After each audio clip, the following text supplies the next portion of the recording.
Hello friends, welcome back to our YouTube channel next current. आज है 23 दिसंबर 2021 और 23 दिसंबर 2021 के जो भी करंट अफेयर्स के इम्पोर्टेंट क्वेश्चंस होंगे उन्हें मैं यहाँ डिस्कस करूँगा और सभी क्वेश्चन से रिलेटेड आपको फैक्ट भी बताता हुआ चलूँगा। आप आज की वीडियो की PDF फाइल हमारे टेलीग्राम ग्रुप से डाउनलोड कर सकते हैं। टेलीग्राम ग्रुप का लिंक आपको वीडियो के डिस्क्रिप्शन में दिया गया है। साथ ही साथ आप हमारे साथ फेसबुक, इंस्टाग्राम से भी जुड़ सकते हैं। सभी के लिंक आपको वीडियो के डिस्क्रिप्शन में प्रोवाइड कराए गए हैं। तो चलिए शुरू करते हैं। अगर आपने अभी तक चैनल सब्सक्राइब नहीं किया है तो चैनल को सब्सक्राइब करना ना भूलें। सब्सक्राइब बटन आपको वीडियो के नीचे यहाँ राइट हैंड पर मिलेगा। साथ ही नोटिफिकेशन बेल को भी प्रेस करें ताकि आपको सभी वीडियो के नोटिफिकेशन मिलते रहें। तो चलिए शुरू करते हैं आज का अपना पहला क्वेश्चन। पहला क्वेश्चन है कि हाल ही में किस विश्वविद्यालय ने digital innovation of the year का पुरस्कार जीता। तो digital innovation of the year का पुरस्कार ओपी जिंदल ग्लोबल यूनिवर्सिटी ने जीता। ऑप्शन ए।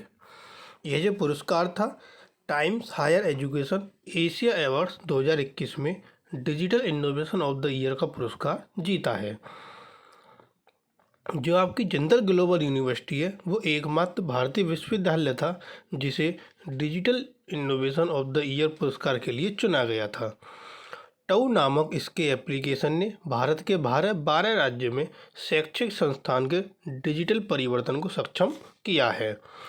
टऊ आंतरिक सॉफ्टवेयर टूल्स का एक एकीकृत संस्करण है जिसका उपयोग जिंदल ग्लोबल यूनिवर्सिटी विश्वविद्यालय को ऑनलाइन संचालित करने के लिए करता है। इस श्रेणी में कुछ अन्य विश्वविद्यालय जैसे हांगकांग बैप्टिस्ट विश्वविद्यालय, मवालाकट सिटी कॉलेज फिलीपींस, मलकंद विश्वविद्यालय पाकिस्तान, सिंगापुर के राष्ट्रीय विश्वविद्यालय, national Yunlin university of science and technology Taiwan और भी अन्य विश्वविद्यालय हैं जो कि सूची में शामिल हैं। अगला क्वेश्चन, हाल ही में किस बैंक ने शशांक श्रीवास्तव और सरदार बलजीत सिंह को 3 वर्ष के लिए गैर कार्यकारी निदेशक नियुक्त किया। तो यह किस बैंक ने नियुक्त किया? बैंक ऑफ महाराष्ट्र ने। Option B. केंद्र सरकार ने union bank of India, Punjab national bank और कैनरा बैंक सहित विभिन्न सार्वजनिक क्षेत्र के बैंकों के बोर्ड में स्वतंत्र निदेशक की नियुक्ति की। सरकार ने 3 वर्ष के लिए गैर सरकारी निदेशक की नियुक्ति की। बैंक ऑफ महाराष्ट्र ने शशांक श्रीवास्तव और सरदार बलजीत सिंह को गैर कार्यकारी निदेशक नियुक्त किया। इसके साथ बैंक ऑफ बड़ौदा में गैर कार्यकारी निदेशक अजय सिंघली बने। कैनरा बैंक में नलिनी पद्मनाभन बनी। पंजाब नेशनल बैंक में पंकज जोशी और संजीव कुमार सिंघली बने और सूरज श्रीवास्तव जो है यूनियन बैंक ऑफ इंडिया के गैर कार्यकारी निदेशक बने। अगला क्वेश्चन, राष्ट्रीय गणित दिवस कब मनाया जाता है? राष्ट्रीय गणित दिवस 22 दिसंबर को मनाया जाता है। गणित दिवस है तो जो कि 22 दिसंबर को मनाया जाता है और यह जो दिन है आपका प्रसिद्ध गणितज्ञ श्रीनिवास रामानुजन की जयंती का प्रतीक है। 2012 में प्रधानमंत्री मनमोहन सिंह ने उन्हें सम्मानित करने के लिए राष्ट्रीय गणित दिवस की तारीख को घोषित किया। वे 1918 में ट्रिनिटी कॉलेज के फेलो चुने जाने वाले पहले भारतीय बने और उन्होंने अपने स्वयं के प्रमेयों की खोज की और स्वतंत्र रूप से 3900 परिणाम संकलित किए। श्रीनिवास रामानुजन का जन्म 22 दिसंबर 1887 को तमिलनाडु के इरोड में हुआ था, इसीलिए उनका जन्म 22 दिसंबर को है। तो उन्हीं की जयंती के लिए हम राष्ट्रीय गणित दिवस मनाते हैं। अगला क्वेश्चन, हाल ही में किस देश ने स्वदेशी रूप से विकसित बाबर क्रूज मिसाइल 1B उन्नत रेंज संस्करण का सफल परीक्षण किया? तो ये सफल परीक्षण किया पाकिस्तान ने। Option D. फरवरी 2021 में पाकिस्तान ने इस मिसाइल के पुराने संस्करण का एक सफल प्रशिक्षण प्रक्षेपण किया था जिसमें 450 किलोमीटर तक के लक्ष्य को निशाना बनाने की सीमित क्षमता थी। मिसाइल उच्च सटीकता के साथ सतह और समुद्र में लक्ष्य को भेदने में सक्षम है। फरवरी 2021 में सेना ने बाबर मिसाइल के पुराने संस्करण का भी सफलतापूर्वक परीक्षण किया था और जो बाबर क्रूज मिसाइल है वो 1A को अत्याधुनिक multi tube missile launch vehicle से लॉन्च किया गया था और अभी आपकी missile Babar cruise missile 1B उन्नत रेंज का भी इसका सफलतापूर्वक परीक्षण किया है पाकिस्तान देश ने।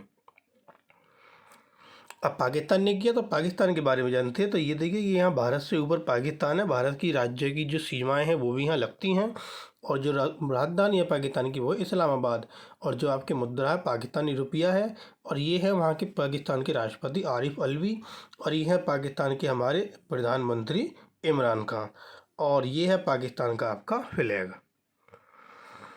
अगला क्वेश्चन आता है कि हाल ही में किसने आर्मर्ड इंजीनियर रिकॉग्निशन व्हीकल को डिजाइन किया? तो इसको डिजाइन किया है डीआरडीओ ने, ऑप्शन ए। स्वदेशी रूप से विकसित अगली पीढ़ी के आर्मर्ड इंजीनियर रिकॉग्नाइसेंस व्हीकल के पहले सेट को 21 दिसंबर को भारतीय सेना के कोर ऑफ इंजीनियर्स में शामिल किया गया। सेना प्रमुख जनरल एम नरवणे ने पुणे के पास खड़की में बॉम्बे इंजीनियर ग्रुप में एक समारोह में उन्हें झंडी देकर रवाना किया। प्रणाली को डीआरडीओ द्वारा डिजाइन किया गया और आयुध निर्माणी मेडक और बीईएल पुणे द्वारा निर्मित किया गया। डीआरडीओ ने इसको डिजाइन किया, तो डीआरडीओ के बारे में जान लेते हैं। ये है आपका डीआरडीओ का लोगो, जिसकी फुल फॉर्म होती है defence research and development organisation. ये आपकी यहाँ फुल फॉर्म है। ये डीआरडीओ की स्थापना 1958 में हुई थी। इसका जो मुख्यालय वो नई दिल्ली में है, और इसके जो चेयरमैन हैं डॉक्टर जी सतीश रेड्डी हैं। अगला क्वेश्चन, हाल ही में किसने इंडियन गैस एक्सचेंज लिमिटेड में 4.43% हिस्सेदारी का अधिग्रहण किया? तो ये अधिग्रहण किया है इंडियन ऑयल कॉरपोरेशन ने, option E. Indian oil corporation ने इंडियन गैस एक्सचेंज लिमिटेड में 4.93% हिस्सेदारी प्राप्त कर ली। अंकित मूल्य पर अधिग्रहण पर इंडियन ऑयल कॉरपोरेशन को 3.7 करोड़ रुपए का खर्च आएगा। इंडियन ऑयल कॉरपोरेशन ने गुजरात के मुंद्रा से हरियाणा के पानीपत तक कच्चे तेल की पाइपलाइन बिछाने के लिए 9,028 करोड़ रुपए के निवेश को मंजूरी दी। यह परियोजना पानीपत रिफाइनरी की क्षमता विस्तार से उत्पन्न होने वाली बढ़ी हुई कच्चे तेल की आवश्यकता को 15 मिलियन टन प्रति वर्ष से 25 मिलियन टन तक पूरा करेगी। अगला क्वेश्चन, हाल ही में ब्रह्मोस एरोस्पेस लिमिटेड के नए मुख्य कार्यकारी अधिकारी और प्रबंध निदेशक कौन बने? तो ये प्रबंध निदेशक बने अतुल दिनकर राणे, ऑप्शन सी। यहाँ पे कौन लिखना रह गया, तो ये निदेशक कौन बने? अतुल दिनकर राणे। अतुल दिनकर राणे को ब्रह्मोस एरोस्पेस लिमिटेड में नए मुख्य कार्यकारी अधिकारी और प्रबंध निदेशक नियुक्त किया गया, जो ब्रह्मोस सुपरसोनिक क्रूज मिसाइल बनाती है।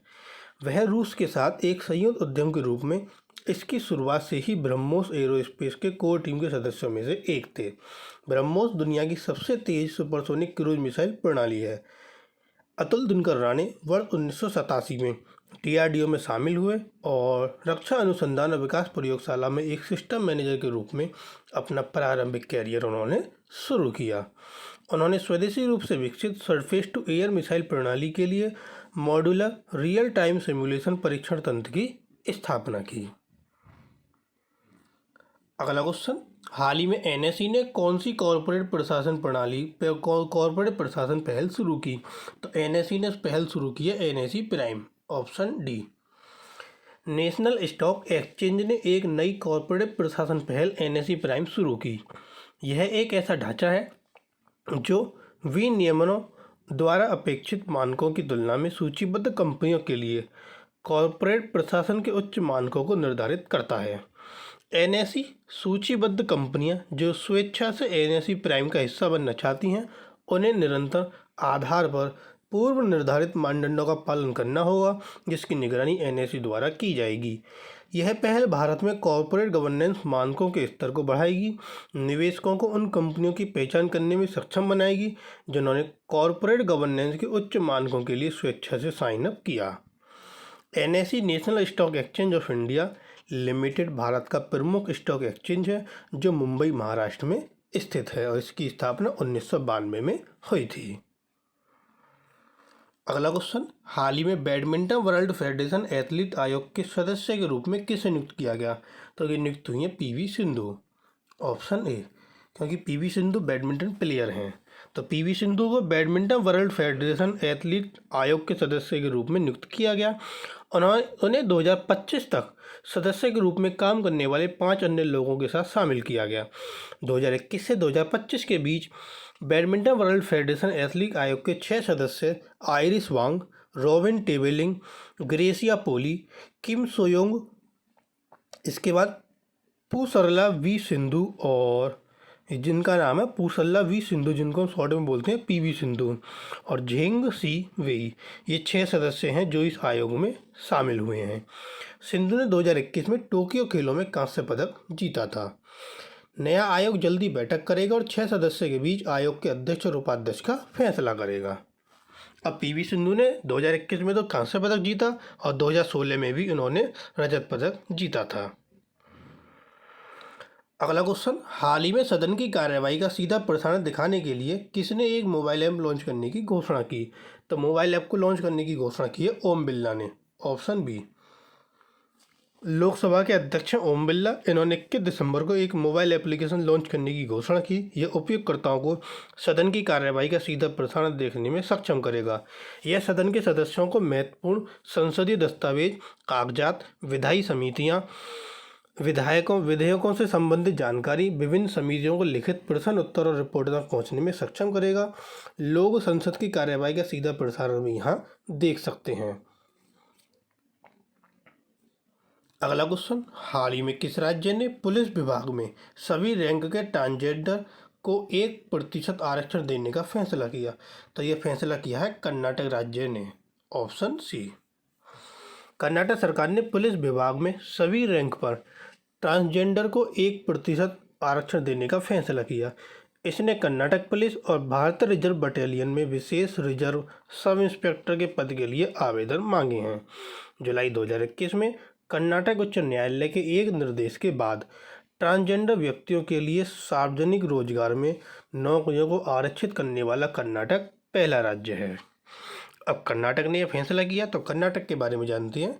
यह है आपका कर्नाटक, जिसकी राजधानी है बेंगलुरु। वहाँ के मुख्यमंत्री बसवराज बोमई, वहाँ के राज्यपाल हैं थावरचंद गहलोत। कुल जिलों की संख्या है 31, लोकसभा सीटें 28 और राज्यसभा सीटें 12। अगला क्वेश्चन, हाल ही में यूग्रो कैपिटल ने किसके साथ सह उधार समझौते पर हस्ताक्षर किए? तो यूग्रो कैपिटल ने हस्ताक्षर किए सेंट्रल बैंक ऑफ इंडिया के साथ। ऑप्शन डी, यह है आपका central bank of India. MSME lending fintech firm UGro capital ने सेंट्रल बैंक ऑफ इंडिया के साथ हस्ताक्षर किए। इस साझेदारी के तहत दोनों संस्थाओं का लक्ष्य अगले 12 महीने में प्रथम संजीवनी, साथी, गिरो एमएसएमई और मशीनरी फाइनेंसिंग जैसे कार्यक्रम के तहत यूग्रो कैपिटल के विभिन्न एमएसएमई सेगमेंट को 1000 करोड़ तक वितरित करना है। सह उधार और सह उत्पत्ति एक ऐसा सेटअप है जहां बैंक और गैर बैंक प्राथमिक क्षेत्रों को ऋण देने के लिए ऋण के संयुक्त योगदान की व्यवस्था करते हैं। अगला क्वेश्चन, हाल ही में किसने एम्स नई दिल्ली में राष्ट्रीय ऑक्सीजन प्रबंधन कार्यक्रम का उद्घाटन किया? तो यह उद्घाटन किसने किया? इस उद्घाटन को किया भारती प्रवीण पवार ने। Option A, doctor Bharati Pravin Pawar केंद्रीय स्वास्थ्य और परिवार कल्याण राज्य मंत्री, जिन्होंने 22 दिसंबर को एम्स नई दिल्ली में राष्ट्रीय ऑक्सीजन प्रबंधन कार्यक्रम का उद्घाटन किया। कार्यक्रम केंद्रीय स्वास्थ्य मंत्रालय का है। इसका उद्देश्य मेडिकल ऑक्सीजन के तर्कसंगत उपयोग को सुनिश्चित करने के लिए आवश्यक ज्ञान और कौशल के साथ ऑक्सीजन प्रबंधन और प्रशासन में लगे सभी स्वास्थ्य कर्मियों को सशक्त बनाना है। इस पहल में देश भर के प्रत्येक जिले में कम से कम एक ऑक्सीजन स्टीवर्ड की पहचान और प्रशिक्षण की कल्पना की गई है। अब दिल्ली में ये उद्घाटन हुआ है, तो दिल्ली के बारे में जानते हैं। यह है आपका दिल्ली, जिसकी राजधानी है नई दिल्ली। वहाँ के मुख्यमंत्री अरविंद केजरीवाल, वहाँ के उप मुख्यमंत्री मनीष सिसोदिया और उपराज्यपाल हैं अनिल बैजल। कुल जिलों की संख्या है 11, लोकसभा सीटें 7, राज्यसभा सीटें हैं 3। अगला क्वेश्चन, हाल ही में भारत ने कौन सी कम दूरी की surface to surface guided ballistic missile का उड़ीसा तट से सफल परीक्षण किया? तो यह सफल परीक्षण किया है पिडलैक। ऑप्शन बी, पिडलैक मिसाइल का। ऑप्शन बी, भारत ने 22 दिसंबर को कम दूरी की surface to surface guided ballistic missile Pralay का ओडिशा तट से सफल परीक्षण किया। डीआरडीओ द्वारा विकसित ठोस ईंधन वाली युद्ध क्षेत्र मिसाइल भारतीय बैलिस्टिक मिसाइल कार्यक्रम से पृथ्वी रक्षा वाहन पर आधारित है। प्रणलय 350 से 500 किलोमीटर वाली कम दूरी की सरफेस टू सरफेस मिसाइल है, जिसकी पेलोड क्षमता 500 से 1000 किलोमीटर है। उन्नत मिसाइल को इंटरसेप्टर मिसाइलों को हराने में सक्षम होने के लिए विकसित किया गया है और यह हवा के बीच एक निश्चित सीमा को कवर करने के बाद अपना रास्ता बदलने की क्षमता रखती है।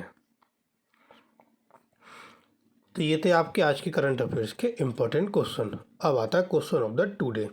आज का प्रश्न, जिसका आंसर आपको कमेंट बॉक्स में देना है, अब वह प्रश्न है कि हाल ही में पेनेक्स 21 बिम्स्टेक देशों का एक बहु एजेंसी अभ्यास किस शहर में आयोजित किया जा रहा है।